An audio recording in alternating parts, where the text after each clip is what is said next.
to Hard Singer Games featuring guest artist Miles Duffield from Geeks for Good. Um, So joy! Such joy. Hey everyone! Welcome. Wow. Hi, everybody. Welcome. Geeks for Good crew in chat. Welcome, Yeah, y'all. that's what Thanks we for like to coming by. see. That's It what really we is. like. Hi, Ellie. I love you. I love you so Welcome. much. Ellie, if you didn't know, is the inspiration for Amaru Kyuka's voice, Eleanor DiLorenzo of Glass Cannon Network fame from the Androids and Aliens stream. Welcome to the chat, everybody. Okay, yeah. See, the thing is, you're the inspiration, but I don't do so good living up to it. It's fine. I made it my own. I've made it my own. Only so much you can do. There's only so much that we can do. It's not as Oh bad as boy. my French, so. That we can do. I mean, No listen, matter what. we're all a little Franglish, Germansky, Ruski. It's all in there. It's space. We can do what we want. And to that end, because it is space, and yes, we can do what we want. Whatever we I'm want. a bit quiet. Okay, I'll make myself a little louder. Am I loud enough? Yes, I turned myself down initially because I didn't want to hurt anyone.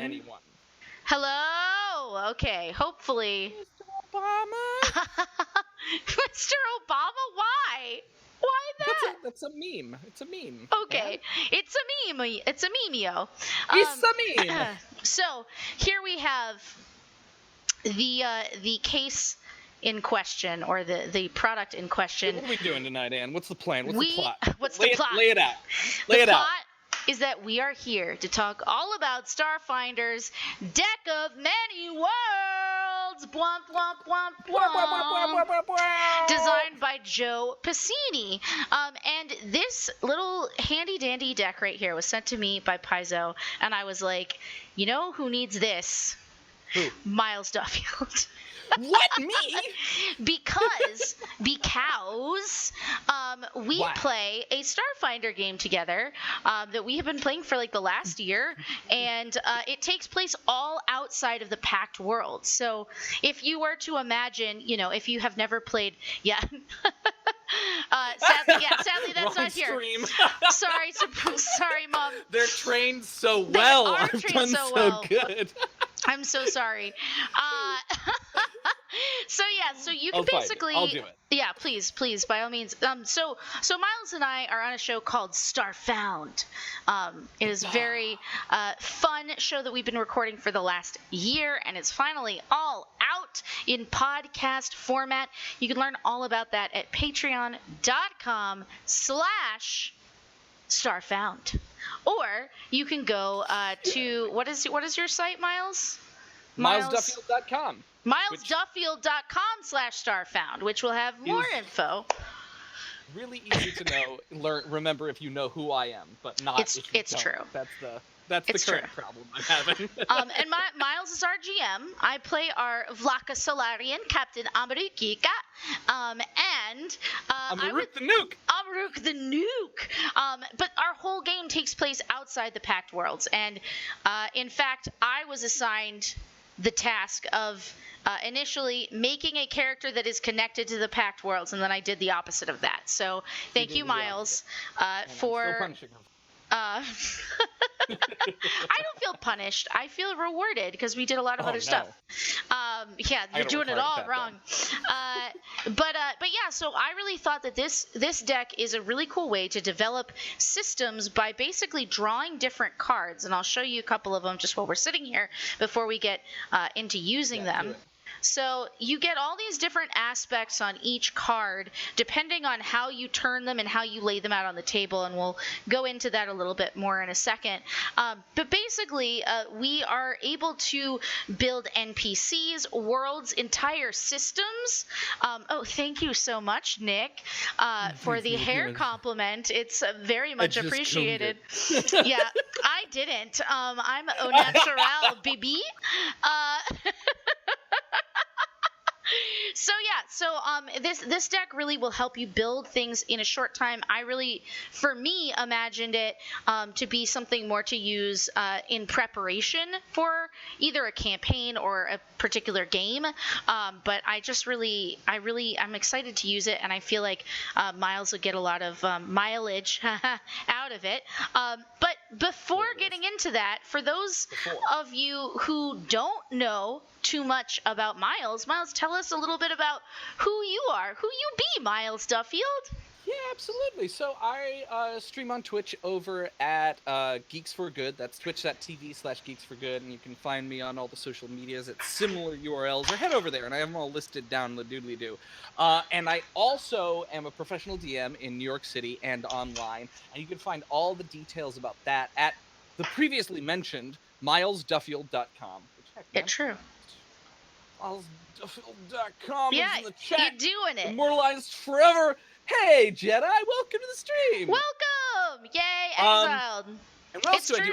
I GM Starfinder. If you live in New York, actually, I'm running a tips only, right? You can come in for free, pay $5. Oh, hey, super. Hey, thank you for the follow. Thank you for the follow. Excellent. I run a free for tips game at the Players Guild New York City, which is this brand new gameplay space downtown, actually midtown, not downtown. Mm-hmm. That's in a bridge club.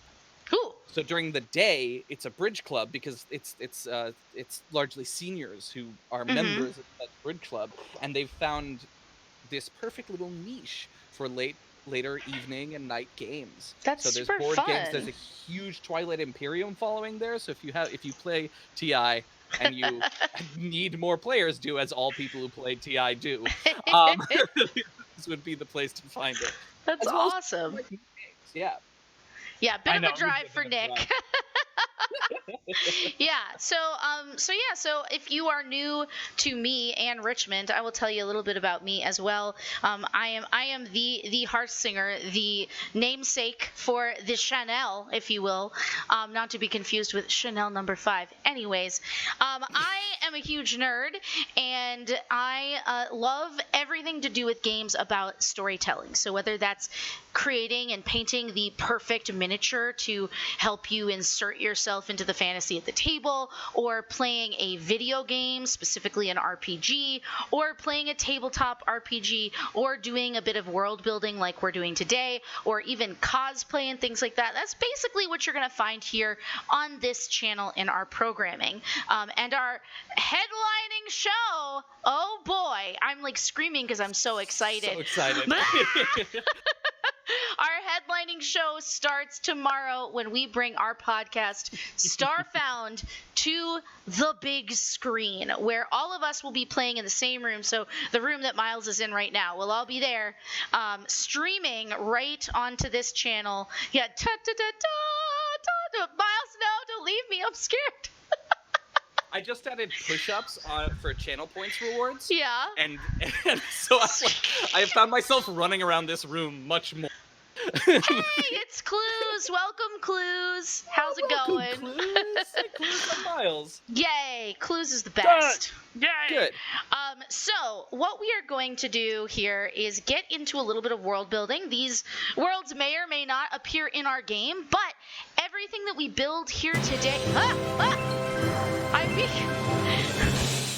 I'm being attacked with a subscription. Thank you, Nick. Oh, Nick. Yeah. I love you so much. I'm going to go ahead and turn that down because I thought I was being killed. Slightly, but being killed with appreciation, and that's what matters most of all. Let me get this all... Hold on one second here. Streamlabs alertos need to come on top so that people can see the people that say the things and do the nice things. Yes. Excellent. So let's get dangerous and get started with the first planet. All of these will be available over on the Starfound Patreon. Again, Starfound is coming to the stream tomorrow night, and it will be every Thursday. Every Thursday we can possibly manage at 7 p.m. Eastern following up that. So excited. super hype. Oh, I'm so excited. Super maximum amounts of hypitude going on here. So what we're going to do here is put these all together, create a couple worlds with you guys, and maybe some NPCs and things like that, maybe even a whole system, and we will make everything that we create with you guys here tonight available on our Patreon. That's patreon.com/starfoundpod. Miles, if you could throw that in the chat for me, please. But it should also be in the info below. There should be information about that as well. Thank you so much. So let's get started. You're so welcome. So I have right here, just to give you a sense, every day I'm shuffling, as I am known to do. Every day I'm shuffling. And today in particular, I was shuffling the deck of many worlds. So here you see this whole stack, and I'm going to go ahead and take the first one off the top. And it says... What does it say? Terrestrial world. Gravity is standard. Atmosphere is normal. Biomes. Right, I'm taking this down. Hold on. Go back. Yeah. Go back. Okay. Terrestrial world. Gravity is standard. Atmosphere is normal. Biomes. This is going to be a bunch. Are you ready? Yeah, I'm in. Get it. Shoot. Go! Okay. Airborne. Aquatic. Arctic. Desert. Forest. Marsh. Mountain. Plains. And subterranean.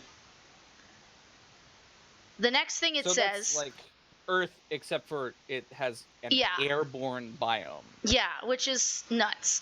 And it says, deep green geological features and opaque seas characterize this otherwise Earth-like world. Okay. One more time. All right, that's super interesting. Say that one more time? It says, deep green geological features and opaque seas characterize this otherwise Earth-like world. And you can see in the image here, it's a very kind of like, it's not swampy, I guess, but it's got like those opaque seas. Yeah, the opaque seas, as it were. Those seas are opaque. They sure are. So that goes here in the bottom, or as the kind of, we're gonna satellite cards around it. The next thing that we do is we go ahead and place. You'll see at the bottom it says religion, tech, accord, law, chaos, good, evil, and magic. So in order to decide how each of those things kind of manifests within this planet, we place the next card. So underneath it, oh my God, I can't do this. I can. Help. Okay. Everything's fine. Will you though? Don't worry, everybody. I'm okay. I'm going to slide this up here. All right. So religion, it appears, has... Hold on a second. Religion has moderate amounts of influence on this planet. So if it had an arrow that went up, it would have been one thing, or an arrow that went down, it would have been another. But since it has just the strike through across, it says moderate amounts of influence. So kind of an average relationship with religion for a lot of the people on this planet. Next up, we have the ability to add a sapient... Oh, wait, and I should also read this, sorry. Yeah, there's other stuff, right? Down at the bottom, it says, here's another I guess, prompt for this world. Influenced by a malign artificial... I'm too blind. Influenced by a malign artificial intelligence quietly working to eradicate all local biological life. Ooh. Whoa. Okay. Going across here, we're looking at tech. We have an up arrow, so for that it says, the world likely has access to starships capable of drift travel, which can reach destinations at faster than light speed. So the drift, for anyone who's new to Starfinder, is basically how you get from one place to another at light speed. It's like going into hyperspace in Star Wars or something like that. Yeah, we'll just have to burn it out. No, I agree. Burn it all down.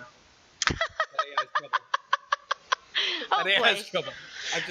Yeah, we were already here. Get rid of it. We're out. Scrap it, and next. No. Okay, so for Accord, we have an up arrow as well, which means that this world is likely internally peaceful with an organized single or shared government, though this might be thanks to a utopian republic or an oppressive tyrant.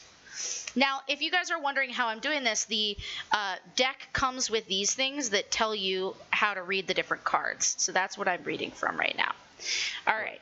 So next up we have here in Law versus Chaos. It's pointed down towards Chaos. Now, what does that mean? I'll tell you. There are 9 possible alignments. Find the world's alignment by combining the 2 alignment attributes as described below. Yeah. Is it good chaotic? Is it chaotic good, or is it chaotic evil? Or... It's chaotic. It's chaotic evil. It's chaotic evil. Wait, no. Yeah, no, it is. It's chaotic evil. Okay, that's fine. Everything's fine. The question becomes, how do we marry that with Accord? Right? Yeah, and the Accord was what? It was very according. It was according. It was average. It says several. Wait, no, it's not. It's pointed up. So. It's up. Well, it says it could be things. There's law, but maybe only on a part of it, and everything else is like oppressive. Like maybe there's chaos all outside of these individual colonies. And to fight back against the chaos, the colonies are like super law driven. Totally. To kind of stick them. So in Thornwatch, which is one of my favorite things in the world, in the Ironwood, there's this idea of like primordial chaos as this world-spanning wood kind of moves around and is constantly in flux and shifting. But in order to hold your camping space, the lookouts have a camping spike that they drive into the ground to hold them in space. So I kind of see, I guess I'm kind of relating the idea that, law would become more extreme in a place where chaos was rampant. Oh, yeah, absolutely. Yeah. That makes total sense. So then we also have another, for magic, which is on here as well. Let's see. Magic is just a straight mark across. So the world is no stranger to magic, but it does not play a huge role in everyday common life. So now we're going to add another one of these red pieces below.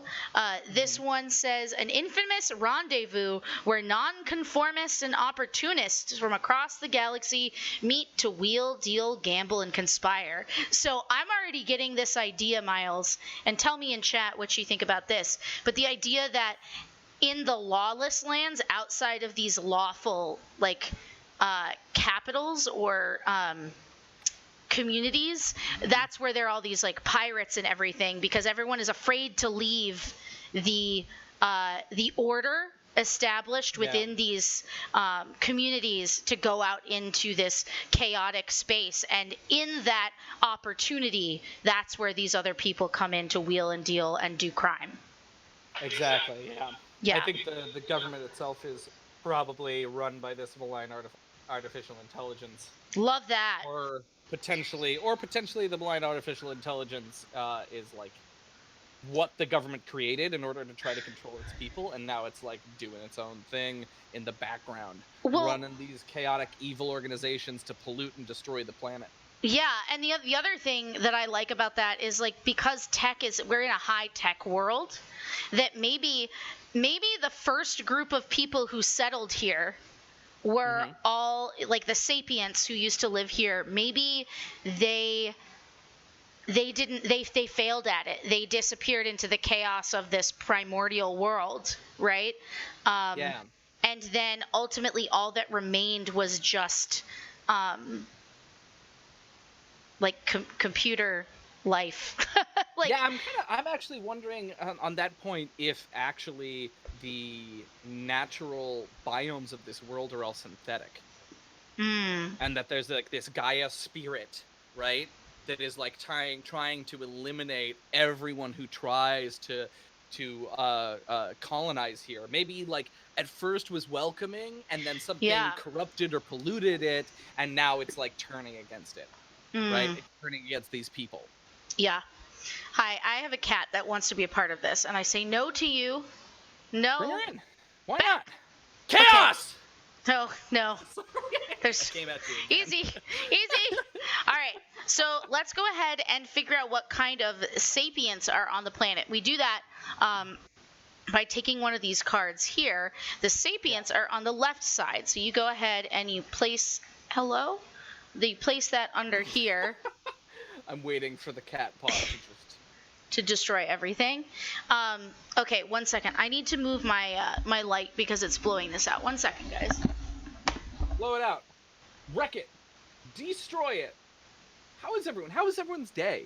It's definitely fucking hump day, but it's like good hump day for me, at least. I had a really excellent day. Robot to save the world, only for the robot to realize the race that created are part of the problem.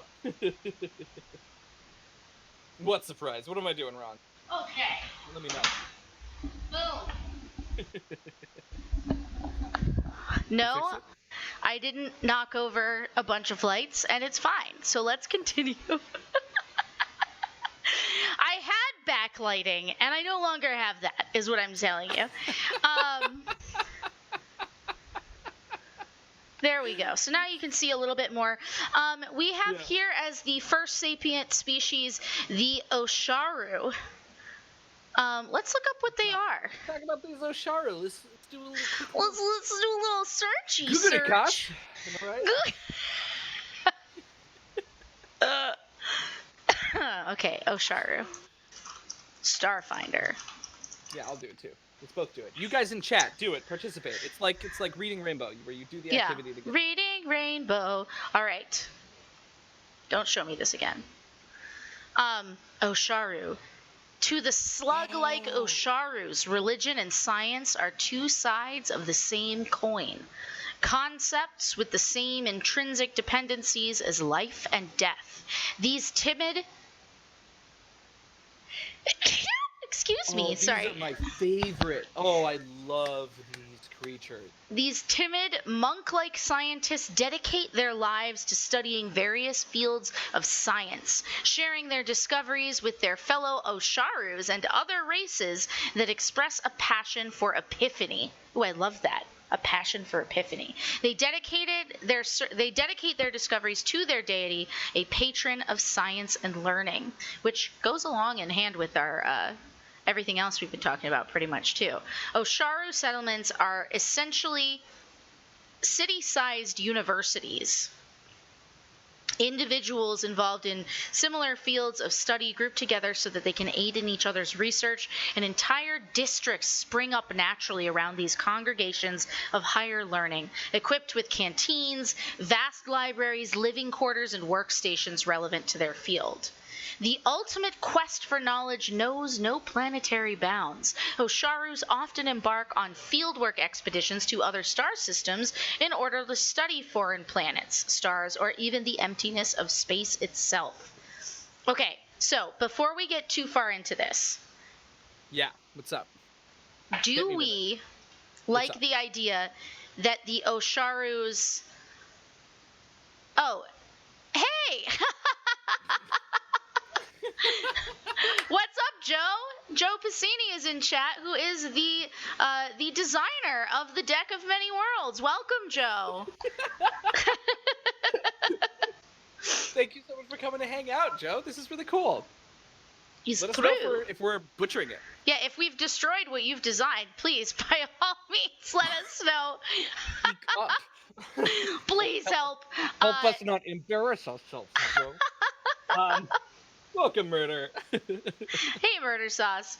Yeah, so basically, in my mind, I feel like the Osharu came here because they heard about this technological wonder inhabiting or surviving all organic life on the planet. And so now they are the ones who may be, unbeknownst to the characters, right, protecting this artificial intelligence. Yeah, and not worshiping knowing that it's trying to kill them. Or knowing that it is, and they've become a cult. You know what I mean? Worshipping AI machine god. Yeah. I'm into it. The sweet slugs that are like, oh no, we're Yeah. just here to hang out, and them bring the daggers out Yeah. at your party when they find out too much. That's cool. I love betrayal. Why not? Thanks, Joe. Look away, Joe. Thanks for hanging out. All right. So then we are going to go ahead and have a look here.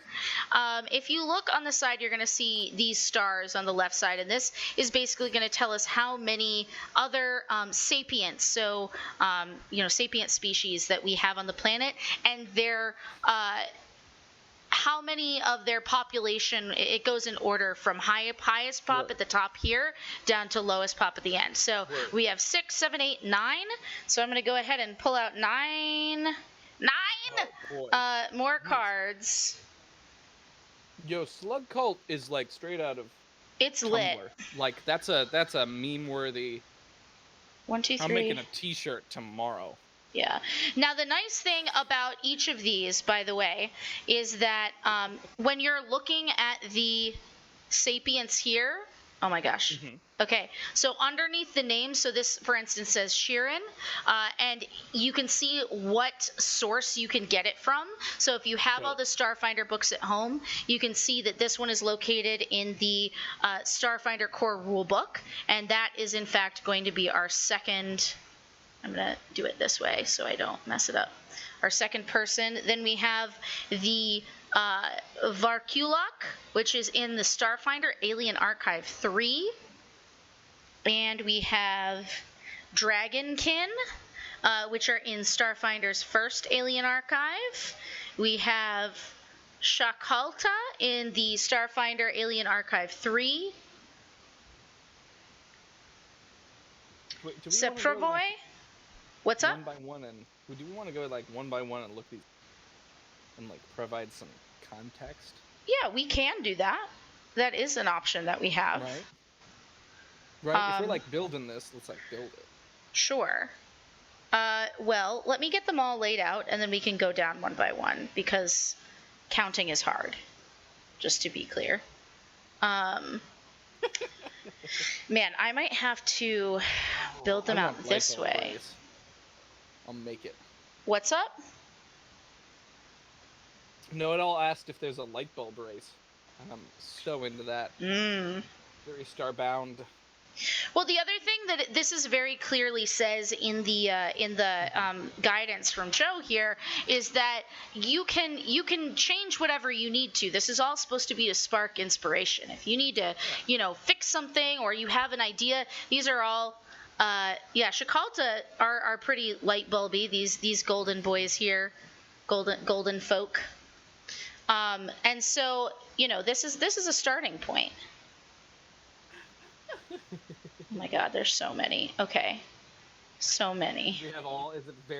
They are very light bulby. 1, 2, 3, 4, 5, 6, 7, 8, 9. Sun boys. All right, let's look at the light bulb peeps. Or do you want to go in order? I don't care. I'm flexible. Well, people seem to be into the light bulbiness. So let's look up Shakalta, which are in the Alien Archive 3. So they are. All right. So let's see. Shakalta. Oh man, they have an aura of light. They're so light bulby. Yeah, they're very light bulby. They're more like star boys, though. Ooh! Ooh! 2 souls bond to form an adult Shakalta. Each soul has its own awareness, identity. This is Gemini as fuck. Sorry, I'm a Sagittarius. It doesn't really matter, but it's a thing. Each soul has its own awareness, identity, and personality, but each can communicate with the other and access the other's thoughts and memories. When these souls bond, they create one shared permanent physical body out of coherent energy. Each day after the Shakalta rests to regain daily use abilities, one soul takes active control of the body, which might change slightly in appearance to match that active personality. This is everything. Not only is it bioluminescent, Miles, but it's a little changelingy. It's checked both your boxes. This is to play music, and it's in.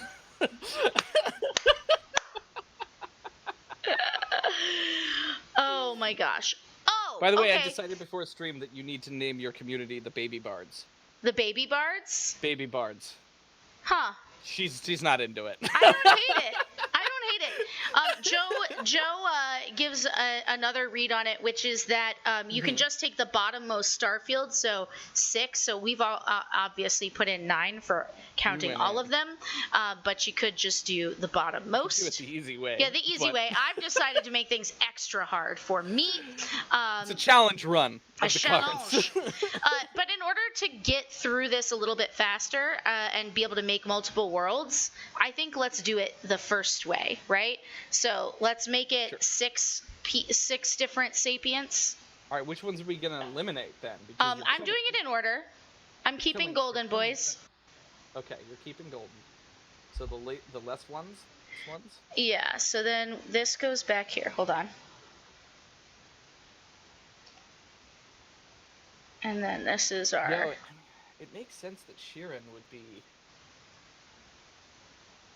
Next. highest. All right, let's look at Sheeran.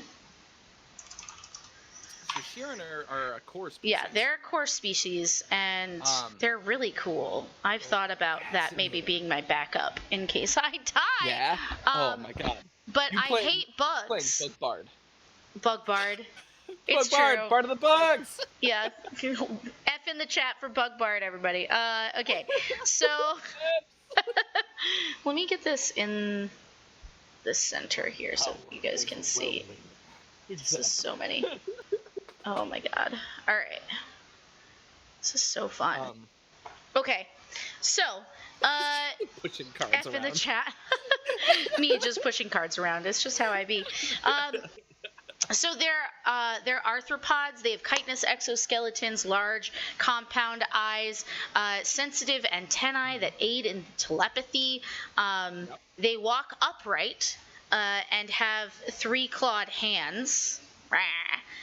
In addition to their 2 sets of main limbs, they also have 2 sets of smaller limbs growing from their thoraxes.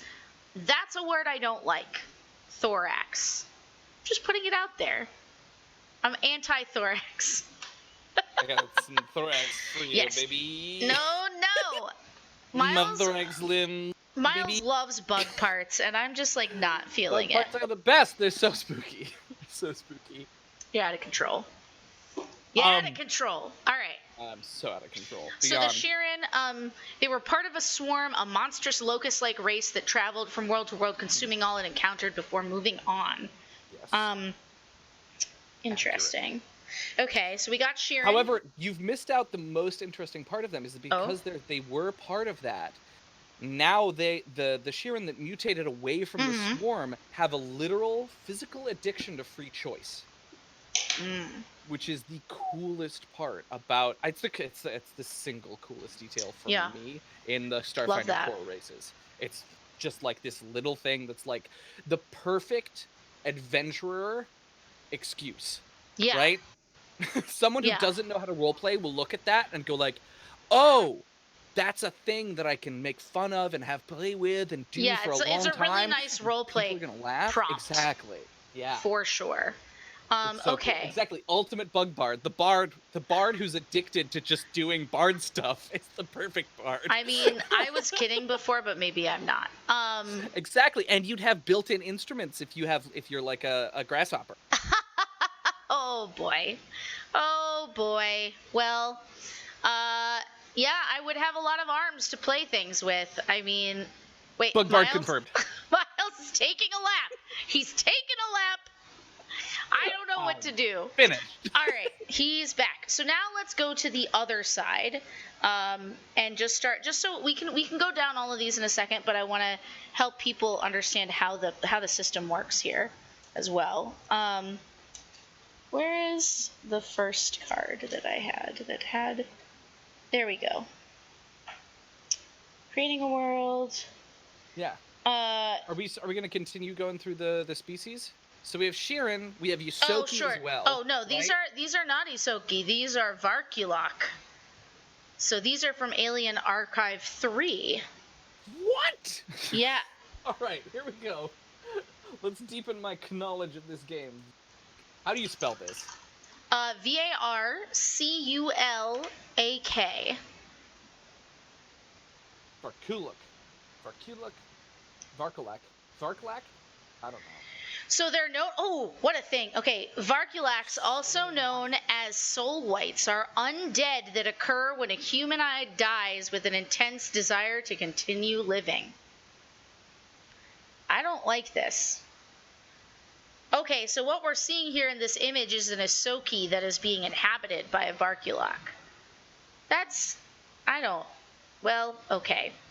I'm very scared now of this. Okay. A Varkulak looks much like they did in life, except limbs and sensory organs outside the human norm wither away and turn to dust. Lashuntas, for example, lose their antennae. Kasathas lose their extra arms. Strix lose their wings. Some speculate this effect is related to the fabled Varkul and his erstwhile humanity, or he requires his offspring to make these sacrifices.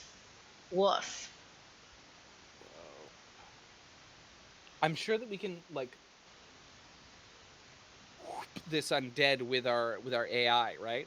Yeah, that's kind of where I'm going with it. Some little changes. That's freaking cool. Okay, cool. It's in the brain. I'm gonna write it down. Yeah. Okay. I didn't write down, and then Varkulak. We also have Dragonkin. Dragonkin are found in the first Alien Archive. Dragonkin, yo. Alright, so here, let's see. They're smaller and more humanoid than their true dragon cousins. Don't you mock me. Or, I mean, I guess, sure. Mac me! Okay, that's enough out of me. Probably the greatest distinguishing feature of these Dragonkin is their near magical ability to bond with a non-Dragonkin partner. Ooh. Traditionally, a Riforian. Living and working together. Go ahead. What do you know? No. Please continue. I'm just excited. Okay. Great. Good. Living and working together and often training to complement each other in combat. A Dragonkin and their partner can develop such a deep bond that they begin to literally read each other's thoughts, allowing them to act with perfect synchronization. Dragonkin live according to tradition, yet those who make their homes in the cramped quarters of ships and space stations have a diminished ability to fly, a fact that drives a wedge between traditionalists and the newer breed, the latter of which claim that a good starship provides the only wings they need. Man, now I want to make a pilot Dragonkin. I know, right? I've been waiting for people to read deeply enough into the core rulebook to be like, wait, but there are these dragon pilot people that bond with a dragon. And then to that's so cool. I want that. Okay. Okay, I still love my character. Let's be very clear, though, Miles. We'll just kill her off. We'll kill her off, and then you can... Yeah, we'll kill off you and Parker and Castor. I'm the goodest girl. I'm the goodest captain. No kill. Dragonkin tend to be intimidatingly stoic to strangers, but loyal and fun with their friends. While the Skyfire Legion has an unusually heroic code of ethics for a mercenary unit, Dragonkin are no more good or evil than humans. Okay, so there's a bunch in here, but that's a good kind of starter primer. We already talked about the Shakalta, who are two souls joined in one body, and the Seprevoi. How do you spell that? Seprevoi? Seprevoi. Those can be found in the Starfinder Adventure Path number 5 book.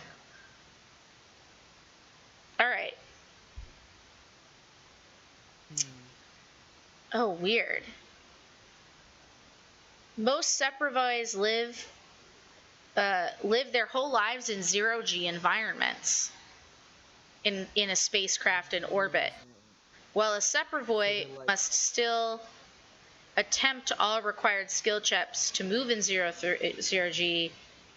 Okay, this is more like just mechanics and whatnot.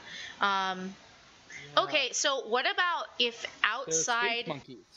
Yeah, what if because of the monkeys. I'm sorry. What? No, you're fine. You're fine. What if, because of the intense order that must be maintained on the colonies below, they have sort of like Trade Federation-esque space stations that monitor all incoming and outgoing space traffic, and this is like a race that's been maybe even enslaved by the computer because it can withstand living in 0G. Interesting. So do we want the Seprovoy in this world, in this universe that we're creating, right? In this Starfinder Yeah. universe, to be from here? Or do they have their history from Starfinder as well as the world that we're creating here? What is their history from Starfinder? At its height, Seprovoy civilization covered the entirety of Sepris 6. During a conflict millennia ago, the Seprovoy nation of Nerox engineered a Derendor virus as a biological weapon against the Seprovoys, and no one or nothing else. The spread of the virus forced them, barely capable of extra atmospheric survival, to flee into space. The Seprovoy have long since forgotten this crime, but their legends still tell that they were punished for poisoning the world and could not safely return. Even after the passage of countless centuries, many works of Seprovoy engineering have withstood the ravages of time. Oh boy. Interesting. There you have it. I don't know, man. I don't know either, right? The question is, like, what's native to this planet? What's not native to this planet? How did the dragonkin that are traditionally from the Pact worlds get here? Well, right? Things have traveled through space through millennia, but slowly. My feeling is that the Varkulok maybe have something to do with the chaos on the planet, just like the computer has something to do, or the AI has something to do with the ordered areas. In my mind, Osharu arrived because they heard about this incredible AI. They heard legends of how it was the only thing to survive. So that's why they're the highest population, because they came there and resettled in conjunction with the spread of the AI's power. I think the Varkulok are until pirates came to try and claim the wilder places of the planet. I think the Varkulok remained pretty dormant until they had those pirates who died, fighting each other, basically, in these skirmishes that would break out every so often. Yeah. You know what I mean? Yeah. I think everybody else kind of came there or are part of these different, the type of people who are just passing through, right? That's kind of where I'm landing a bit. Totally. I mean, so there's reasons that these various different species have found homes on this planet, right? And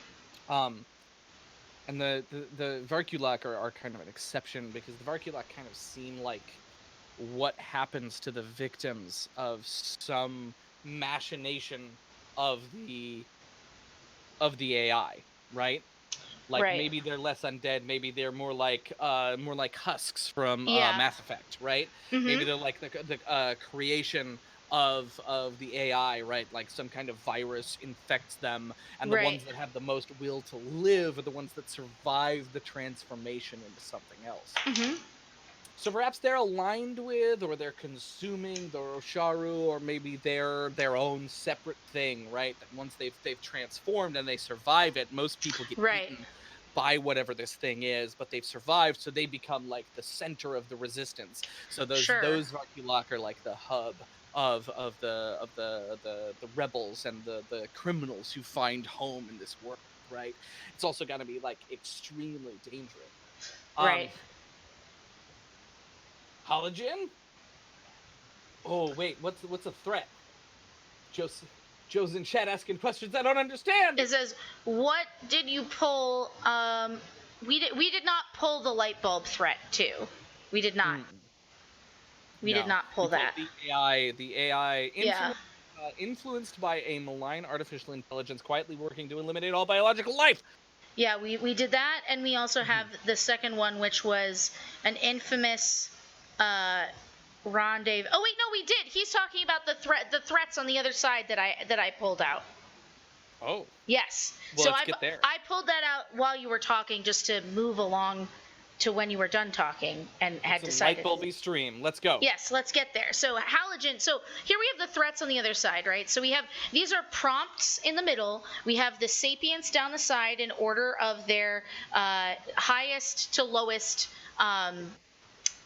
populations, right? And then on the other side here we have threats. I pulled 2 because the lowest right hand Starfield had 2 in it. So halogen is first, and it can be found in the Starfinder Alien Archive. And it's really pretty looking. I'm like kind of into it. Okay. Is that spelled like a normal halogen light? No, so Hallajin.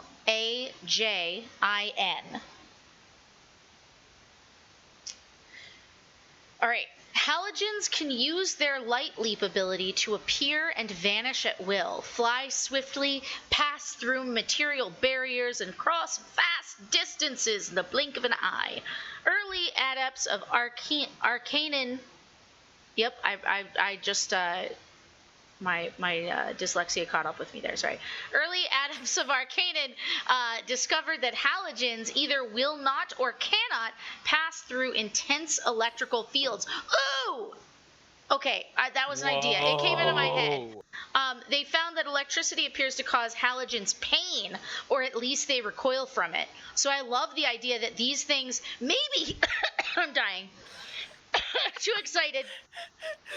Get yourself together, Anne. Okay, I'm too excited. Okay, so go with me. Go with me. Go with me on this with journey. You. Come on, let's go. Okay. Focus. So, I feel like because of the intense AI, the AI pushes the halogens out, but maybe when the characters leave these ordered pockets of civilization and travel out into the world and start running into things, they think the halogen is the enemy.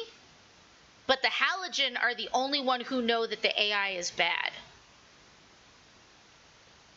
Right? I'm so into that. Yeah. Yeah, but no, absolutely. They don't speak, right? They don't speak. No, they do. Well, they have telepathy within 120 feet.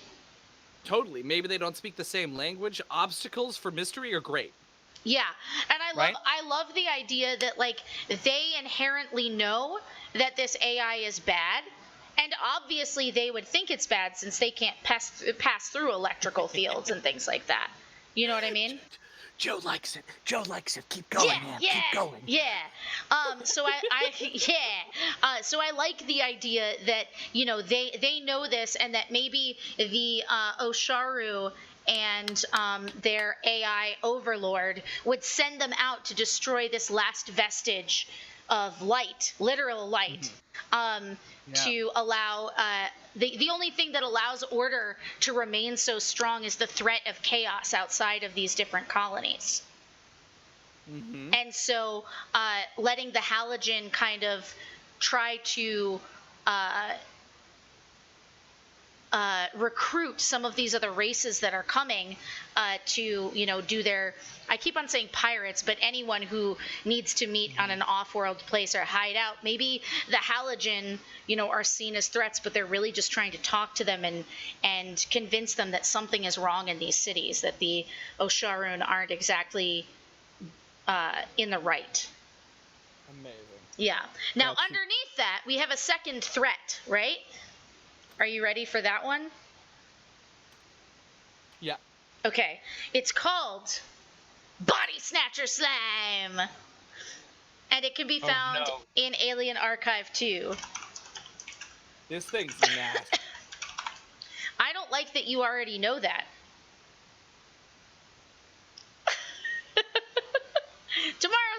be great, everybody. Come on by. I'm scared. Actually, speaking of tomorrow's game, if you are a $5 and up patron on starfound.com/ or no, that's not how that works. Patreon.com/starfoundpod. And when we slash, we should dab at the same time. Patreon.com/starfoundpod. It almost worked. Sorry, go ahead, Miles. Then you get to vote on one aspect of the game, which, spoilers, the vote that you're going to be doing for the next game is going to be some kind of combat stuff, so you're going to be fighting what a certain furry friend might fight. So... so I'll have 2 to 3 options for you tomorrow morning. And again, all of these worlds and stuff that we're creating will be available for use in your games if you go to Patreon. Yeah. .com. But of course, all of these podcasts are available for freezies just by coming to view them. And basically the way that it's going to work is we'll do the show. The VODs will be available on YouTube shortly after. If you prefer to, if you or your loved ones, people you know, prefer to listen, we will have podcasts coming out a week after the streams. But if you want them right away, you can get them right away by joining our Patreon. So everything will be available for free, all content available for free, but Patreon just helps support us and gets you things a little bit faster. Yep. Okay, so cool. Let's talk about body snatcher slime. I don't want to. I was avoiding that, but okay, sure. Purportedly born from some ill-informed experiment performed during the gap, body snatcher slimes are parasitic organisms that commandeer hosts. Man, there's a lot of hosting going on here. To experience life through their senses. Sorry. Unlike most oozes, these slimes contain a complex yet amorphous neural network that enables learning, memory, and reasoning. These neurons can also integrate with a host's nervous system, enabling nearly instantaneous communication between the two beings. Man, a lot of hosting and telepathy, and pairing, right? Yeah. We saw this pairing of souls with the Shakalta. We see the telepathy with the halogen. Man, oh man. What a time to be alive.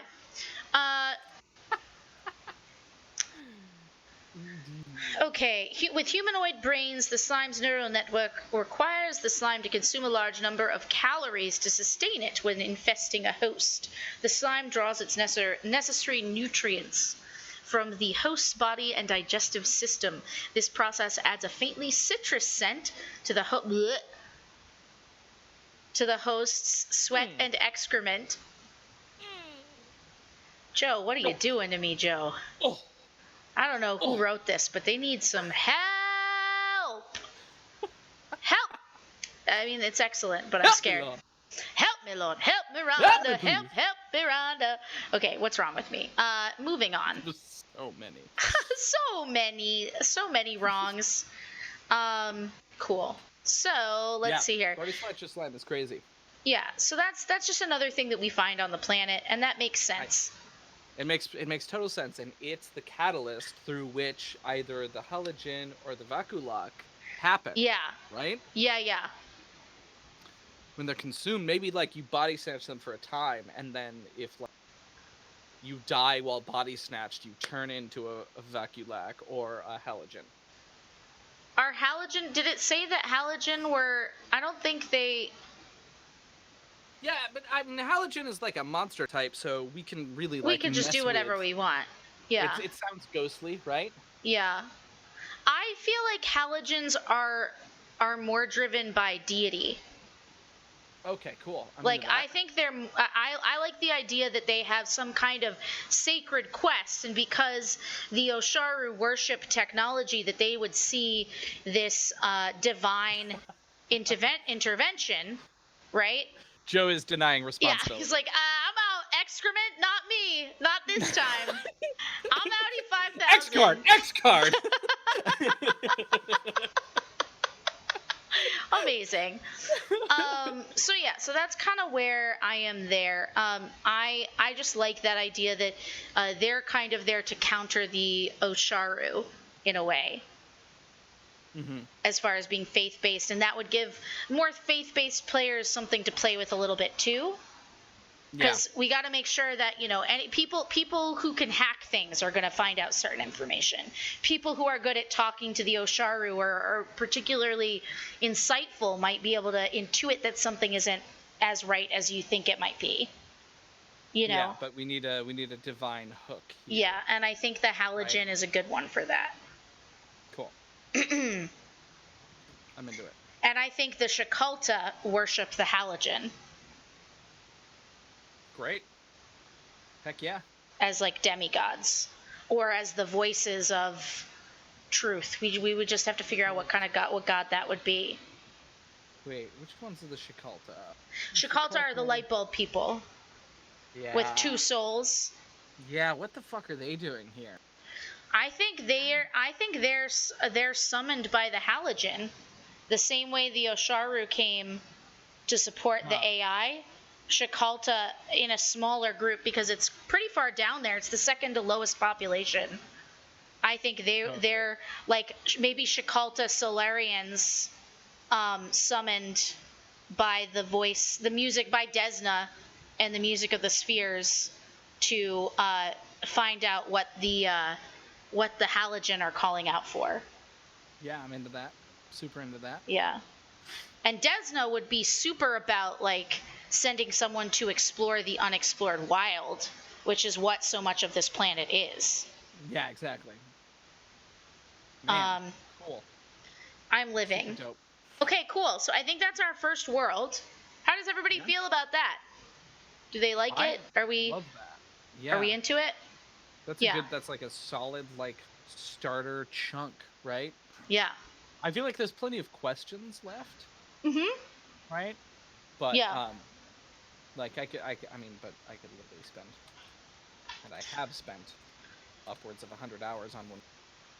I'm sure that we could. And the thing is, I want to create enough of this that it's a good jumping off point for somebody, but not so much that we can't make more stuff, right? So let's get into something else. Now, there is a card that gives you some advice on creating a settlement. So this one says, a settlement is anywhere sapient creatures gather to live, form a mountain village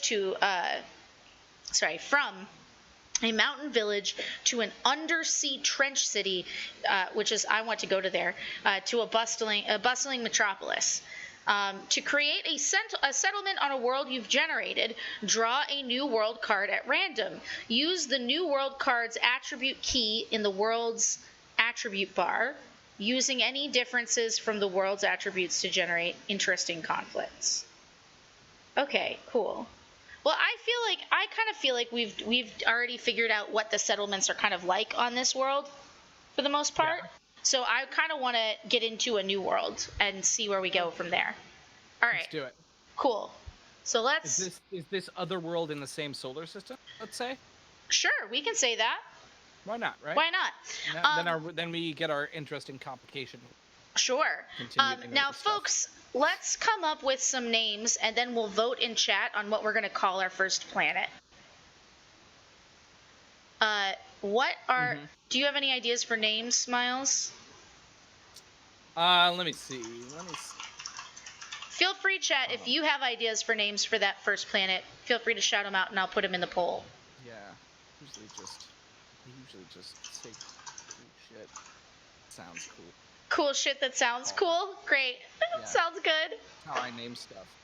Okay. Either that, or I'll look for, like, what's world in German on Google.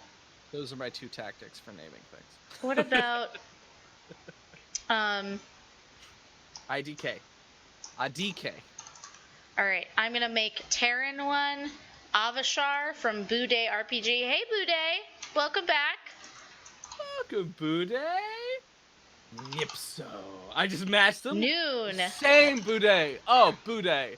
Ballspar. And, Neon. Namer. Oh, I like neon because of the light stuff. Yeah. It's almost like Joe does this for a living. And Nipso. Okay, guys, I'm going to go ahead and allow you guys to vote. Make that pool. Make that pool. Hold on. I'm just being excited. I accidentally activated it. Pressure. Here we go. And go. All right. You can vote now. You should be able to vote now. You must vote. It's your duty, honestly. Get to your local polling station and vote. While Anne looks so confused. Sorry, yeah. Sometimes I'm just like, what page am I on? I'm scared. Twitch. Twitch, why? So terrified. Twitch. Exactly, your chat civic duty. That's how it goes. Yeah. All right. Are you guys seeing the poll? Let's see here. What kind? I'm just curious. What kind of?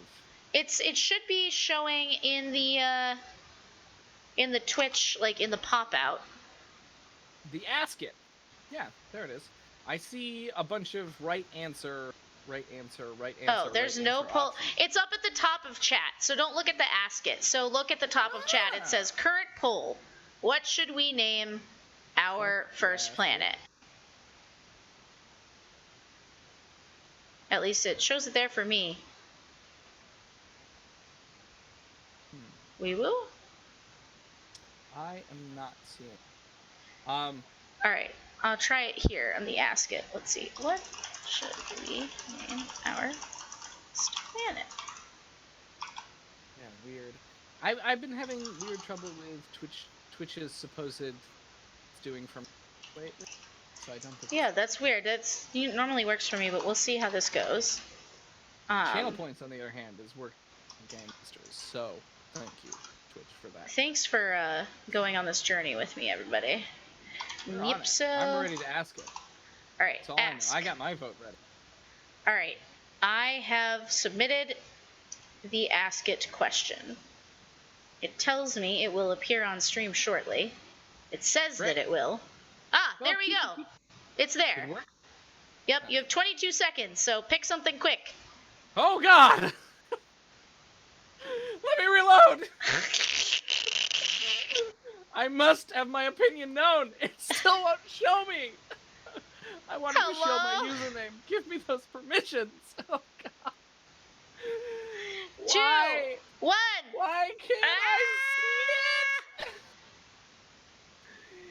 it? Big Brain's busy, it says. Bude RPG voted. Such a vote, much vote. Wow. All right. That was 3 votes for Neon and 1 for Nipso. So, bwomp, bwomp, bwomp. Joe Piscini. Big surprise. Neon wins. See, and now 3 people could also voted over there. So it's all, there's so many votes. It's great. You guys are incredible for finding that. Okay, now Geeks for Good. Everyone who found that out. Geeks for Good. Why are you asking? Why can't I see it? I was trying to figure out how to use it. Okay, well, I have voted that you suck. So onward. Onward and upward we go. Oh, no. Okay. Okay, I'm ready. Great. Are we ready? Let's pull out our next enchanting. Ooh, okay.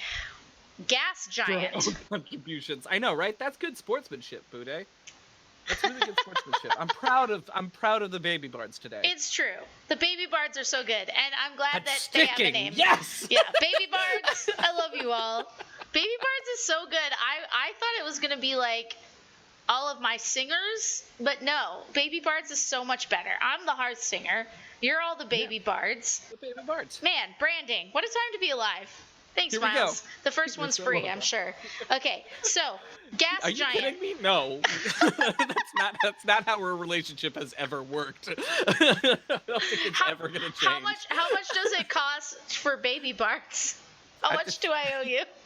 Bring me pizza! Okay, great. I could do that.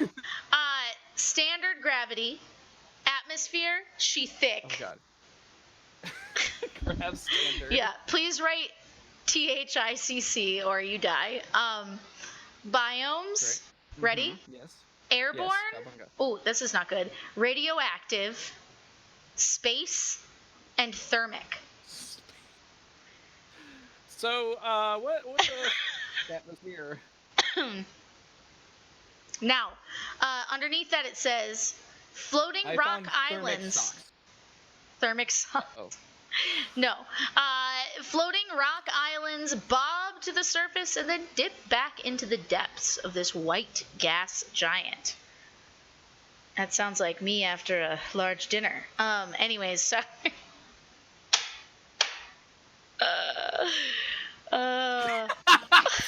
Tickled herself. Everyone step back. Oh boy. Farts. Alright, let me name you. Gotta love them. Alright. Get through here. Amazing. Great. Alright. So. Sorry, I gotta make sure this is like sitting right. Yes. Cowabunga. Okay, so. Sorry, I've been like getting over this awful illness, so I apologize for the coughing, folks. It's not my favorite thing in the world, but luckily I'm getting better. I'm having eye symptoms return. No! Yeah, Miles and I basically fall apart once a month every 30 days on schedule.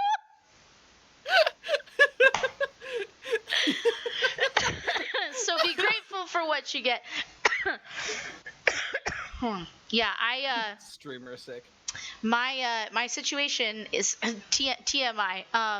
Not to be like, oh, woe is me, give me bits because I'm so sick and I have the black lung pop.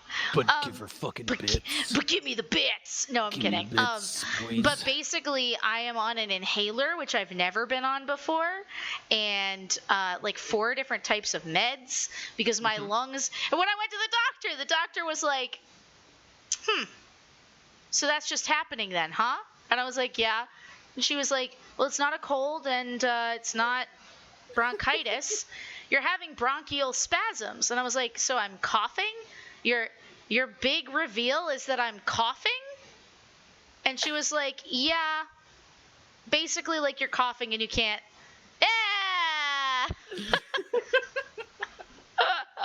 I only spent channel points. Bits! Amazing. Welcome, Geeks for Good in more ways than one. Welcome to Highlight Crew. Welcome, Baby Bard, Geeks for Good. Okay, so moving across in a line, Accord has the up arrow. So this world is likely it's the same as the last religion? one. Hold on. Are we going in order? Is it always the same? Yeah. Like across way? Yeah, I'm going across in the same order. What's religion? Oh, well, religion is technically second. Oh. You did it out of order last time, Ann. You're messing up my Sorry, man. My newts. I didn't no, they're not always in the same order. They're not in the same order. I lied. All right, you're just a fucking liar. Yeah, I know. Bye, surprise, Mom. Feel better, my friend. Feel better. Yeah, the order is different. Joe has confirmed that I'm not crazy. Yeah, no 2 cards will combine the same way, and that makes more sense than what I thought was happening. So religione. Let's go there. Let's get on the religion train. Choo choo. All right. So religion is the up pointing arrow. Worship of one or more deities is likely widespread and an integral part of residents' daily lives on this planet. All right. Then we have Accord. Right. Which is the same modifier as the last time, which is that there's it's a high. Wait, no, I've changed these around. I'm sorry. You delete what I told you before. I got excited and I said the wrong thing. Accord has the high accord, so either a utopian republic or an oppressive tyrant. There's some kind of single government. We're on the religion train. Yeah. Now, on the religion train, we not on the religion train because it's pointed down. Yeah. So it says, while worshippers of various deities likely exist, organized religion has little noticeable influence on the world. Worship of one or more, or even all deities may be unusual or even outlawed. Interesting. I want to go with outlawed worship of deities because that's the strongest choice. And the last thing the last world we made had like 2 very strong relationships to deities. You know what I mean? Yeah. Yeah. Okay. So high accord. So definitely a strong sense of government. Low religion. We're going to say outlawed religion. Tech is middling. So may or may not have access to starships. Likely has equipment and materials and technology equivalent to modern day Earth. And magique is also middling. What? Atheism train. Religion train. Yeah. Atheism train. Religion train. Atheism train. Boudet is great. Boudet is here to go on a fucking ride, and I appreciate that about them. We love a good yes and here in this channel. Where is this? I say. Here it is. I found it. Sorry. Wee woo. Magique. This world is no stranger to magic. It does not play a huge role in everyday life. Okay. And law is important, and evil is important. All right. So we're back on our law and evil train. So this is... If it was high religion, this would be Earth. Yeah. Now, let's go down here and read the prompts, right? The red prompts. The first one says, a single world-sized sapient entity, an enormous elemental... Hold on. I can't read from that far away. An enormous elemental, an artificially intelligent structure, or something even stranger. So whatever this is, I would say needs to be connected to the lawful evil that's here on this world. Cool. I think we need kind of like a Cloud City situation on this planet. Then You're the right, other... It would be. Law and evil. It would be a very short show, though, to be honest. Would it? Yeah, because it's like, this is how it is. I can make that run. I mean... That's my next game. Law and evil. All right. Bum bum. Bum bum. Completely out of contact. Completely out of contact with others in its system. Completely out of contact.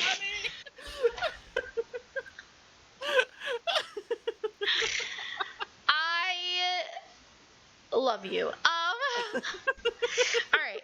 Completely out of contact with others in its system or within the wider galaxy. Cool. We can kind of work that out later, I think. We're going to have 5 sapients. And I'm going to pick them out right now. 1, 2, 3, 4, 5. All right. The highest population... Oh my god!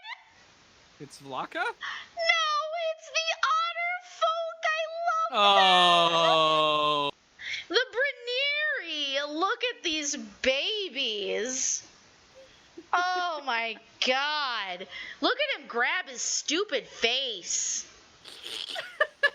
God, I love him. These otters, if these otters are evil, I don't know. But maybe they need to be, because that would be the thing you least suspected. All right. Yeah, that's what we keep running into. All right, so... Next up, we have the Bolida, and we'll tell you more about each of these races and where you can find them in a second. Sorry, sapients, not races. The Oriad. They're so cool. Yeah. And we'll read through in a second. I'm just adding them into the line up here. The Andifian and the Tiefling. All right. You asking for Andifian spelling? Yeah. End, I think I missed one. IFFIAN, and then tiefling at the end. And I missed one. So read them all. Brineri, Bolida,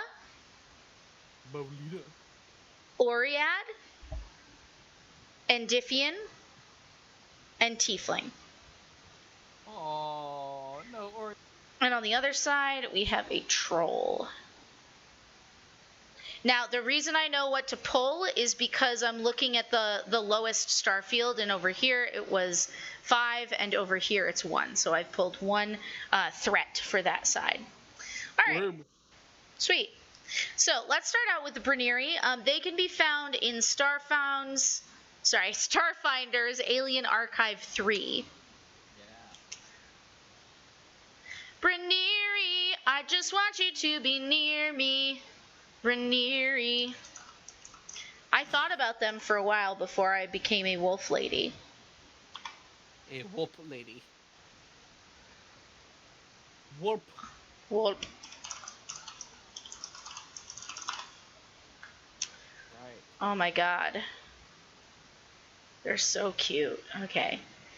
Brineries are mostly peaceful species that hail from a planet covered in vast waterways. These 5-foot-tall mammalian humanoids resemble otters, though they have slightly longer legs that allow them to walk upright. Brineries are particularly adept at detecting subtle physical and emotional reactions. This makes them especially skilled at understanding the emotions of others, and they're naturally talented diplomats. Now you know why I wanted to be one. Yes! There it is!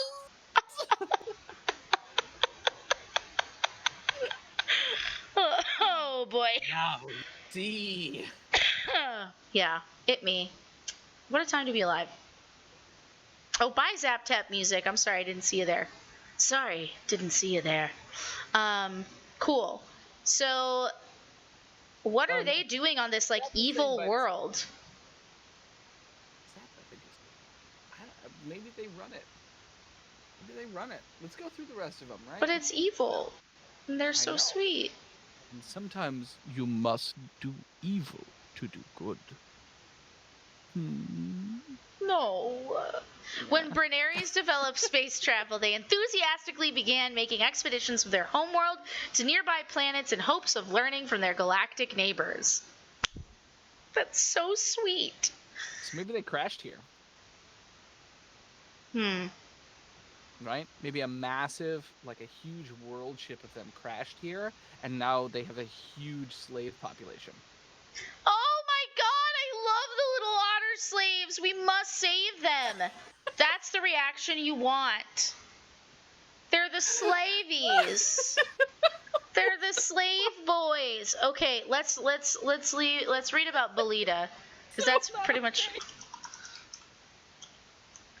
All right, Bolida can be found in the Alien Archive 2. All right. Woo! They're arthropodan creatures that dwell not on the faces of planets they inhabit, but far underground in cave systems. So here they're not in a cave because we don't have caves on this gas giant.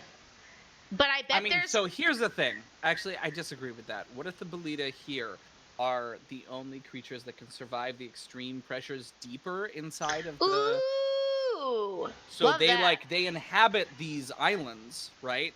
And they own the fucking islands, and the islands are lush with extremely verdant resources, right? Be they metal or something else, right? Let's remember the technology on this world is literally only what we have here, right? Yeah. So modern technology on a gas giant is a little bit hard to imagine, right? Yeah. It's what's going on. So they gotta maybe they own these islands and keep everyone off them, right? Or maybe they control the slavery empire. I don't know. Let's keep going, right? Okay, cool. I kind of like them owning those islands that didn't get out, right? Yeah. Maybe there's agree. a larger Bolida society that exists inside of the gas giant. Yeah. And it does say that they independently develop their own technology, though it's predominantly analog and therefore considered primitive by some races. So that goes along with this being their planet. Mm-hmm. Okay, cool. Bolita. Now we have the Oread. Cat, I swear to God, if you step on this, I'll kill you. Is very carefully organized. Okay. Sorry. Alright. Races. The Oread. Humanoids whose bloodline is infused with power from the plane of Earth. Oreads have skin of dark neutral tones. Some features appear to be made of stone, crystal, and packed earth. Now that goes along with our mining idea. Woo! I'm into that. Amazing. They also have dark vision up to 60 feet. Love that. Maybe they compete with the Bolita? Yeah, maybe. I'd be into that. I'm into that. Chat, are you into that? Are you in? All right. Chat, what do you think? Chat. And I'll make another bad. Are you into that? Yes or no? Chat. Wait. Chat. Shh. I'm asking. Chat. I'm asking it. Yes. No. All right. Strawberries. No. Great. Been asked. Was it asked? Did you ask it? I asked it. When is it? Recovering from puns. When is it? I don't see it. I don't know, man. I don't know where it goes when I send it. I don't know where it goes. How much time does it say is left on the ask? I'm not. I don't know where. 6 seconds. You better get on it. Go. Oh my gosh. It's not allowing me to know. You know what? This is very silly. Now, while you guys vote in this ridiculous thing, I want to point you out to two things down at the bottom of the screen. You will see the Rook and the Raven down there, makers of very fine diaries. Here is my... oh my god, come on. Out of here. This is this is my campaign planner as a DM. It has a leather outside and then inside. Hold on, I gotta get this going here. Joe is still recovering. Yeah, I'll let you recover here. So this is the Mischief and Misadventure campaign planner. I'm currently planning my my campaign for Tyranny of Dragons, which is a Dungeons and Dragons 5e campaign. I also have inserts for my player character diary. Now this is not the one that I've been taking notes in so far, but you can see here, this is what that one looks like. It has basically a whole modular system where you can enter all of your character sheet stuff in here. You can use a dry erase board here a dry erase marker on this film so that you don't have to constantly be erasing things on your sheet. They're super cool. They're available over at the Rook and the Raven. And starting tomorrow, you should be able to use Starfound Starfound, I think, just Starfound as a code to get a 15% discount on anything that you order from there while you're supporting our stream. That supports us. The more support that we can show is coming from our viewers, the more they may be able to give us like giveaways so that we could give you guys some of these journals. They also have Starfinder inserts for them, so that's pretty sweet as well. You'll also notice down at the bottom, same thing, Diceomancy with level up dice. I'll go ahead and show you here some of my babies. My poopsies.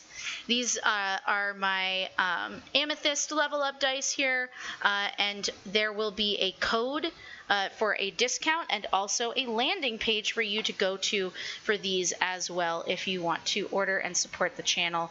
That would be super great. But in order to get all of that, you gotta tune in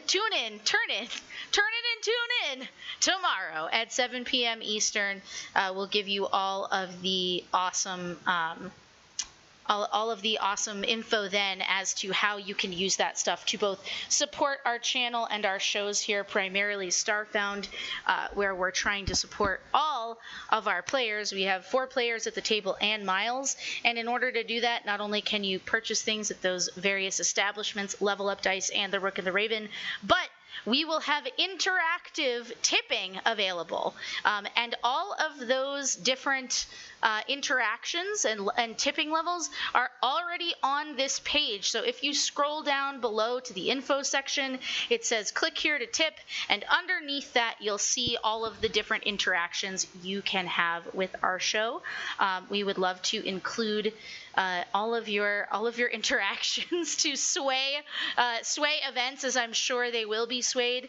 Some of you who have watched Miles and I stream RPGs before are familiar with this system. We've spiced it up a little bit, and we're very excited. But every tip that comes in during that stream is a tip that will support the people that you see at the table. So we super appreciate you supporting the stream so that we can continue to do it. And speaking of continuing to do it, let's get back into it. Let's do it. All right. Endiphians.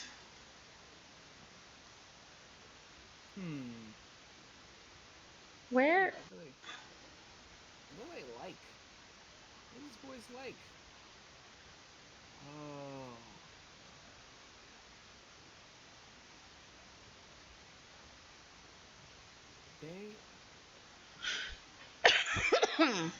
All right. What are they about? Endifs. I'm not in trouble finding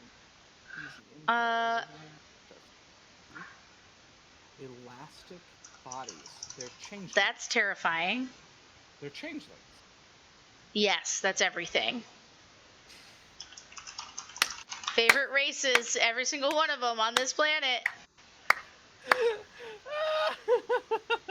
All right, so these are found in the Starfinder Adventure Path number 7, just in case you're looking for them in the books. Yeah, they can change their appearances at a cellular level and modify individual cells to absorb or reflect light, producing a wide variety of colors. That's lit. They often become subterfuge operatives. Okay, so I like the idea. Are you with me here? Yeah. That I don't know. Endiphians there's like a crew of Endiphians on this planet trying to figure out like how to free the otter folk. And they're undercover trying to figure out who's actually pulling the chains. Pulling the chains. Or something. I don't really know. Yeah, this one's tough. Yeah, I feel like they're trying to figure out a way to free the otter folk. Like maybe they've been hired by the otter folk's home planet to find out what happened to this lost world ship. They find them, and maybe they're the ones who are the first contact for the player characters when they get sent here. Absolutely. I'm curious if our tieflings, right? Are here on behest of hell. Ooh. Tell me more. Turn this into a hell world. A hell world? A hell world. Yeah. Trying to turn this world into a world that is owned and by hell. Right? What would hell want here? I mean, hell is, spoilers, establishing strongholds in the material plane. What does hell want? Well, that's up to you to decide. I'm turned on, and I don't like it.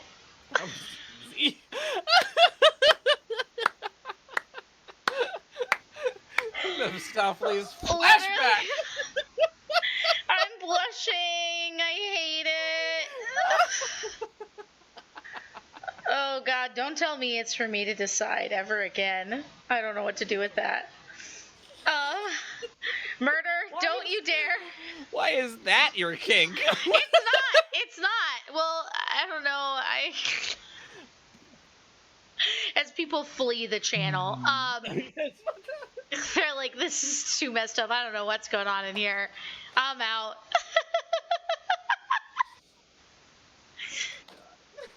Come on back around here, y'all. Miles, are you dead? Storing a thing. Oh, okay. I was like, hello? Hi, Master Stormwind. Welcome. Welcome, Stormwind. Mwah, mwah, mwah. No, I had games here over the last 2 days, which were lovely. They were amazing games. But I'm still, like, figuring out things that I forgot to put away. Right, I hear that. I hear that. There's a lot of setup for games. Yeah. So much stuff. So let's think about this here. I like the idea that Hell is trying to get a stronghold here, and that maybe Hell has promised the Bolida that through their incarceration and enslavement of these otter folk, that if they create a structure like what Hell has, right? That they will begin to create the right, what am I trying to say? The right elements that Hell requires for a portal to open up here. I'm into that. And that the tieflings. Oh yeah. Go for it. Ultimate thought that Hell and the tieflings who are like negotiating and managing changeover, probably because they fucked up in Hell, right? Yeah. Sent here, but Hell has promised the Brenneri that if they are able to conquer those enslaving them and put them underneath them, in order to give them that Hell has promised them help in order to do that, in order to so if the Brenneri are able to shirk their bonds and become free again, the price of that is opening up Hell. Because the two in charge don't have as much to lose, right? They don't have as much to gain. Yeah, I mean, I hate that, but I also like it. I hate that because no, I don't hate it because it's a bad idea. It just makes me upset. No, I know you know why I mean? You hate it. But I'm 100% down for that. I like the idea that here the characters might be able to step in and say, you know, like Brenneri, you don't have to work with the tiefling. We'll help you. Yeah. Gain your freedom, you know, without that. And because of that, the tiefling will then be natural enemies for the players if they try to break that, you know, diplomatic negotiation away. Exactly. So I'm into that. I think that creates a lot of interesting kind of factions at play. Do the characters go, okay, well, as long as they're free, we just won't let the tiefling do what they're going to do, you know? Do the characters ignore it and say, well, as long as maybe, you know, enslaving the Brenneri is what's best for the planet, we try to shore up the reserves for the Bolida and the Oriad. Yeah. And keep them in power, but that means that these people are in slavery, and I feel like that'll create a lot of interesting, not like fights, but negotiation between the players. As for, you know, what's right and what's wrong is kind of a little bit misty and unclear, which is always the best decision. Yeah. I'm super into that. Okay, now the only threat that I have pulled here is a troll. So how do trolls fall into this whole situation? I mean, trolls are weirdly likely able to survive the extreme pressures, right? Because of their crazy regeneration. Yeah. But fuck, man, I don't know. That's interesting. Chat. Yeah. What about the trolls? And not like trolls in chat, but. careful what you summon. Summon the trolls! Release the trolls! Release them! There's void trolls. Okay, let's see here. They shoot them into space because they can survive.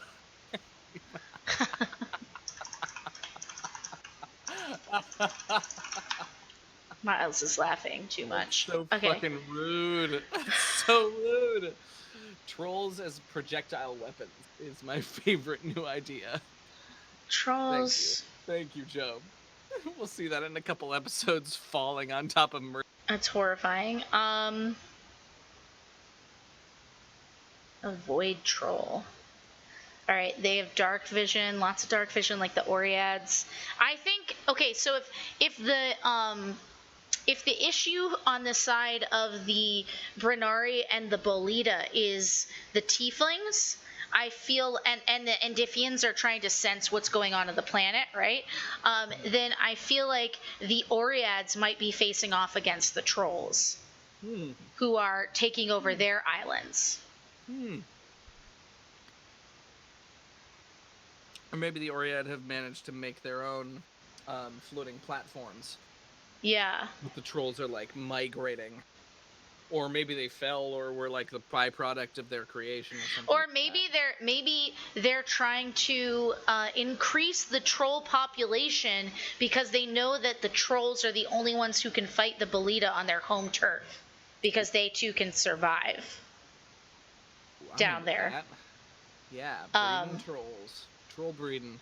So the idea that, the Bolita might be like, well, we have, a mine down there, but we can't do anything about it because of the troll infestation. And they send them down there, and they see that, like, the Oread are, like, riding trolls into battle.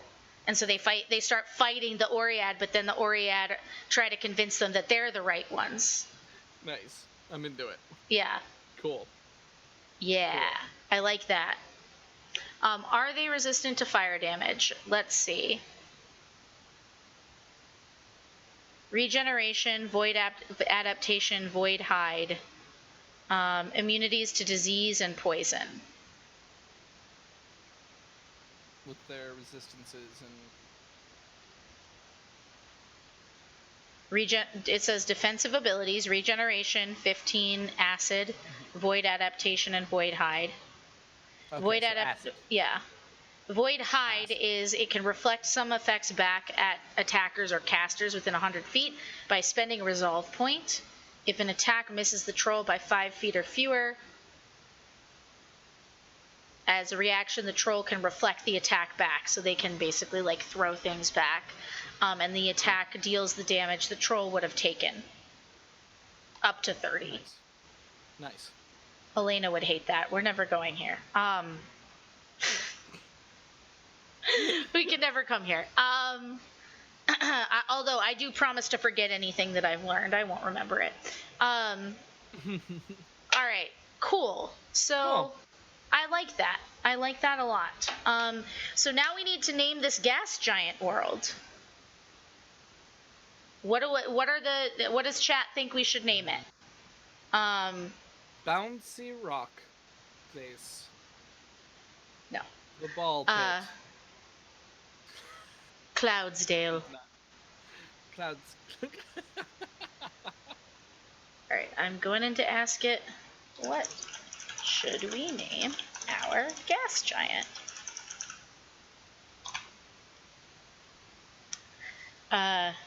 Berespa? Miasma? A quick description.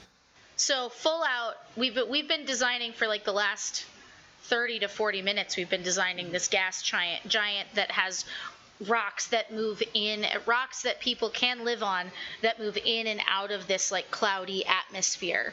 And some of them are upon which are stationed and ruled by the Bolita, which is kind of an arthropod bug sapient that is enslaving the Brenari, who are small, adorable otter-like creatures. The otters have been have been promised by the tieflings on this planet that if they are able to shake away the chains of their masters, they will be promised power eternal. But in return, they must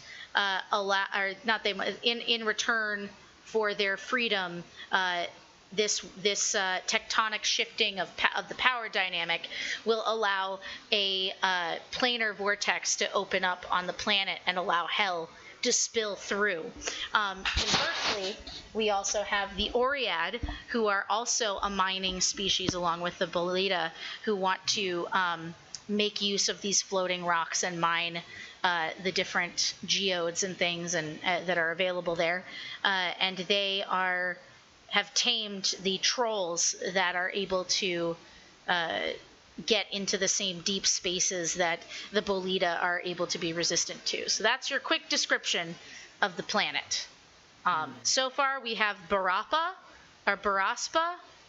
Miasma, any Vaporimin? Nice. All right. And let's see. I'm trying to think of another one. No, I think these are good. All right, here we go. Here's my pleasure, Master Stormwind. Anytime. All right, so there are 3 choices. The question has been asked. It will appear shortly, and everyone will be able to vote. Vote. All right. Vote. It's up. We got 20 seconds.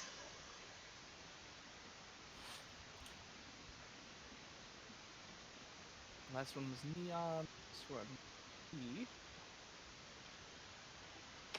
Dun dun dun dun dun dun dun dun. That's the voting sound. Crunching numbers, crunching numbers. Crunch away. I'm super curious about this. All right. Whoa, we had a tie. Miasma and Vaporimin are tied. I will now flip a coin. I will. All right, let's get out my D4. On a 1 or 2, it will be Miasma. On a 3 or 4, it will be Vaporimin. Ready, everybody? Sounds good. Ready. All right, we got a 3, so that is Vaporimin is the name of this planet. Check out this sick, nasty amethyst D4. Ugh. They're so good. My amethyst set is one of my favorite sets, TBH, from Level Up Dice. It's just so good. So good! All right. Sweet. I know, right? That ask is weird. Yeah. It's almost what I want it to be. It's almost. We'll talk after this about what we can do to improve our in-channel votes, because part of this is we want you guys to feel. Well, I certainly want my baby bards to feel like you can participate in whatever we're doing, whether that's tipping to affect the scales of chance in our tabletop RPG things, but also in situations like this, or when I'm painting miniatures, I want you guys to be able to vote on colors and stuff like that. So it's important that it works. All right, I'm going to go ahead and clear the board. Ready? We ready for the next planet in this system? Absolutely. I got 15 minutes. Let's speed this sucker. Oh, 15 minutes. Well, maybe we should talk a little bit. Maybe we should use our last 15 minutes to talk a little bit about what we're going to do tomorrow. Yeah, what do you need to talk?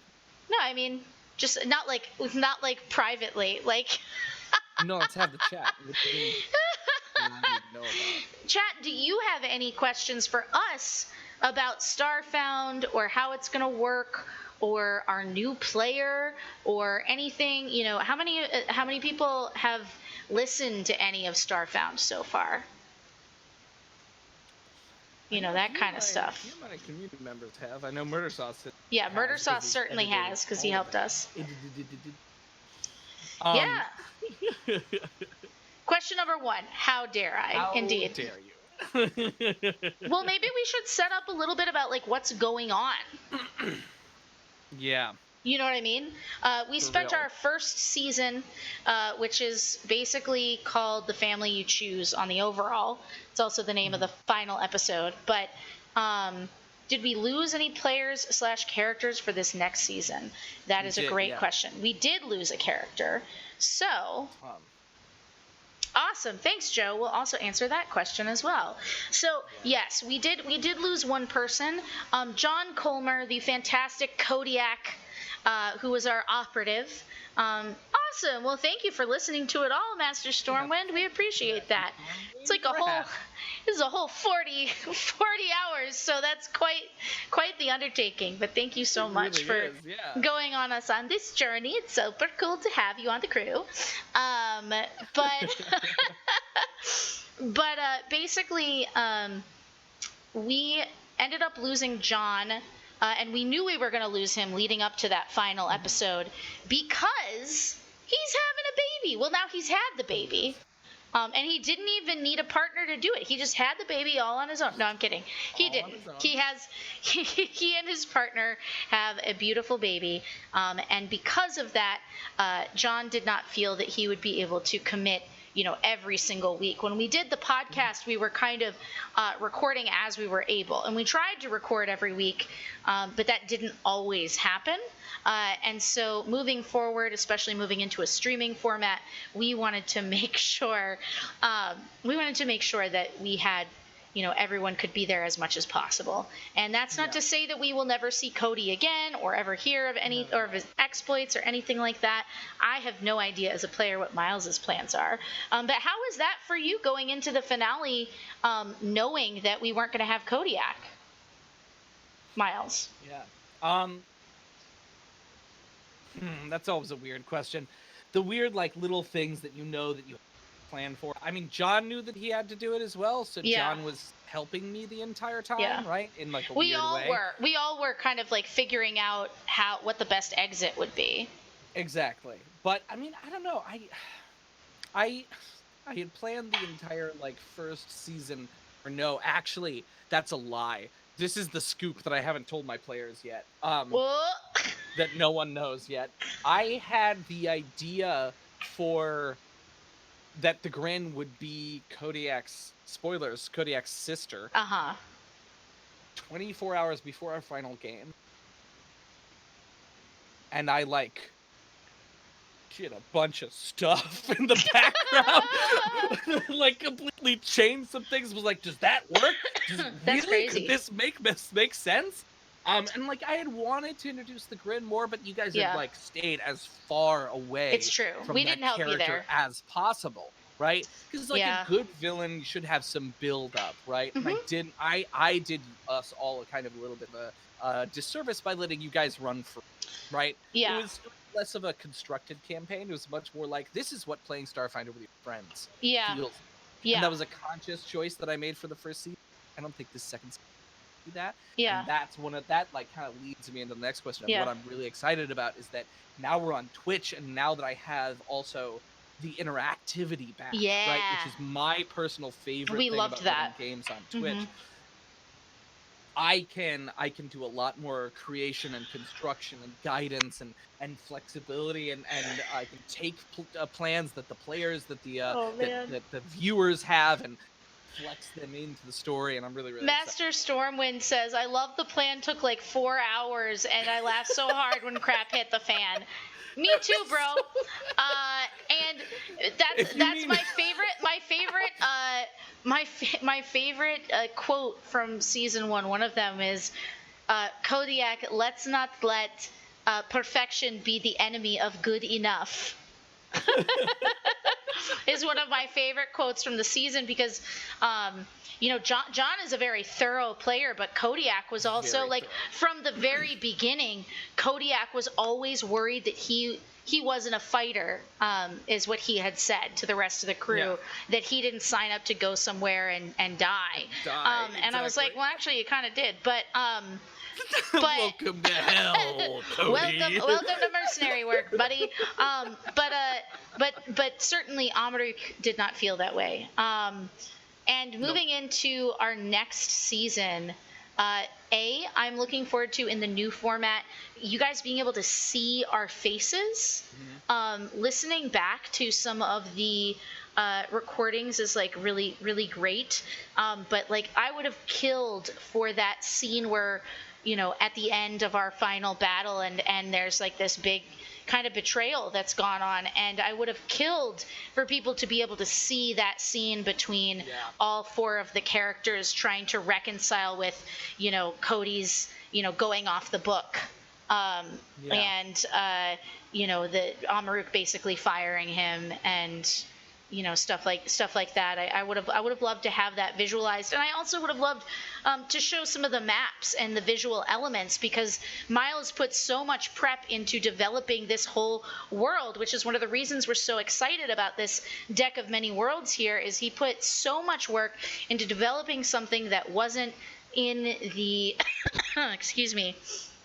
That wasn't in the Pact Worlds, that we could, find and develop and colonize and make our own. And so that's one of the reasons we were so excited about this specific tool, for sure. But I'm also really just looking forward to, honestly, like, being Amaruk in a just like Murder Sauce was saying, it'll be live, so you won't miss any of the extra wacky moments or anything. But like, there's a kind of fire that gets under you when you're performing a role-playing game, as performance. And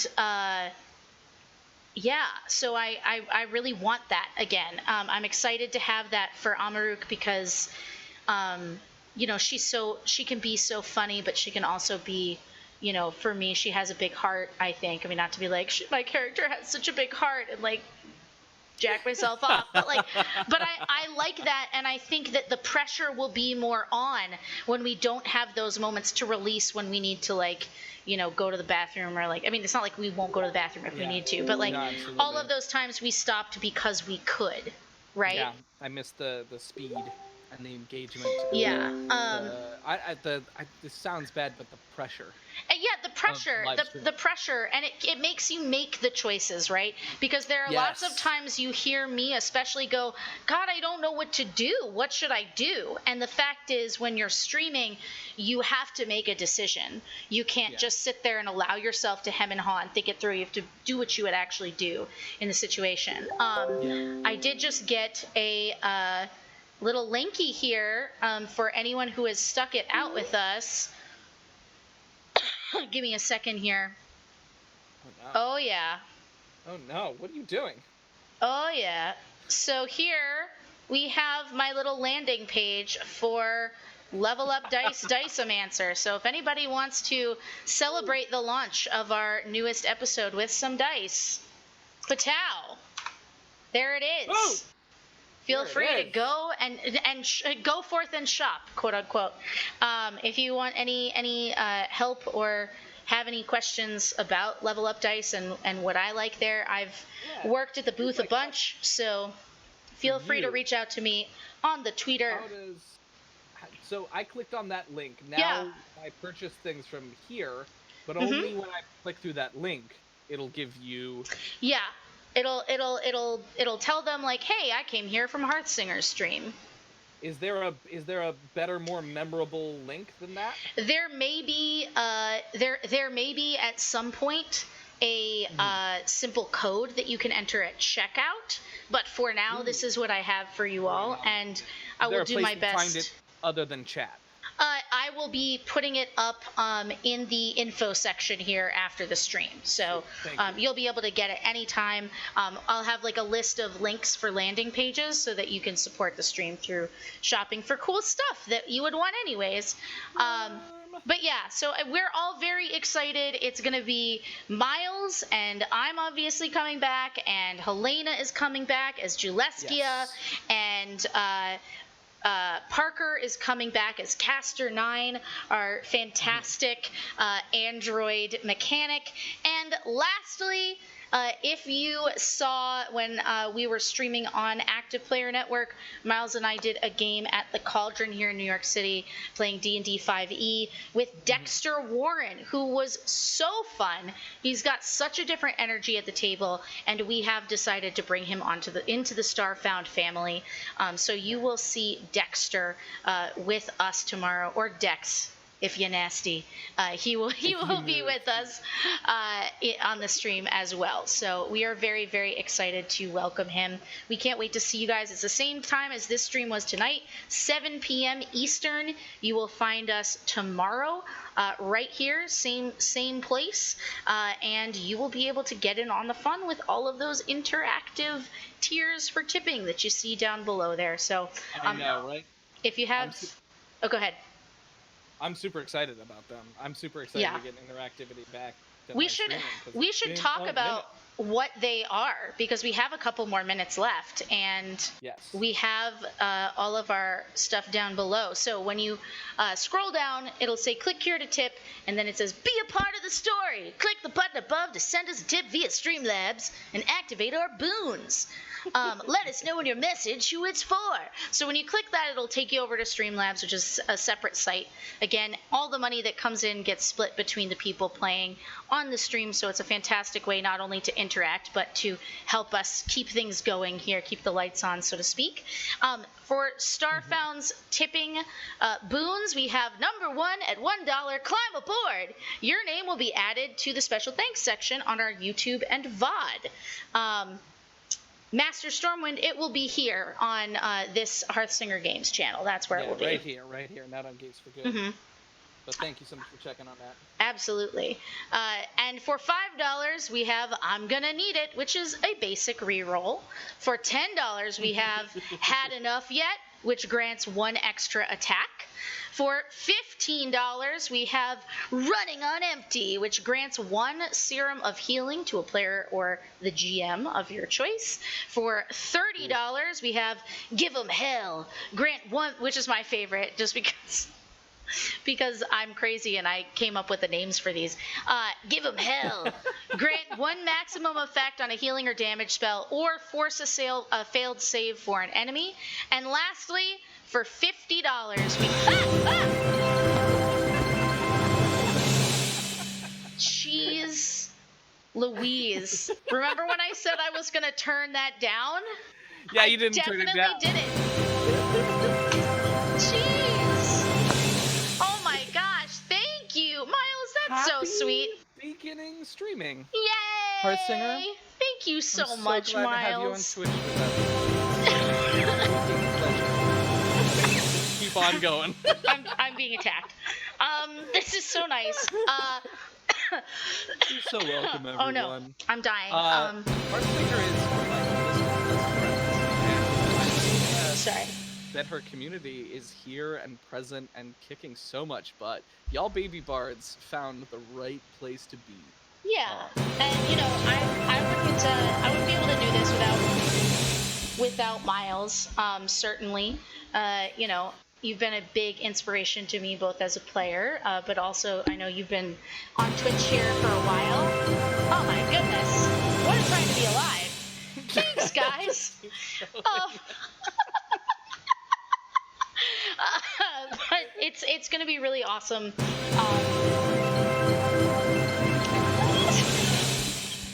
Remember, I was like, we have 5 more minutes. It's fine. But yes, thank you, Joe. Thank you for coming by. Stopping in, yeah, and giving us little bumps and little suggestions. So nice. The name Neon, yeah, that support is super appreciated, and yes. I hope that we're doing awesome justice. Yeah, absolutely. It's so awesome. Really you know, we love Starfinder. We played it before on stream over on Geeks for Good, and it's been I had to beg to bring it back, but we got it back. No, I think, you know, Helena and Miles and I had played before, and we just like it was like, you know, if you love something, you have to let it go, and then if it comes back to you, then it was meant to be. And that's kind of what it was for beginning of last year, we really tried to, try out a whole bunch of different systems and see which one we wanted to stick with. And oh my goodness! And I'm so attractive when I'm just like, but coming back to Starfinder has been like coming home.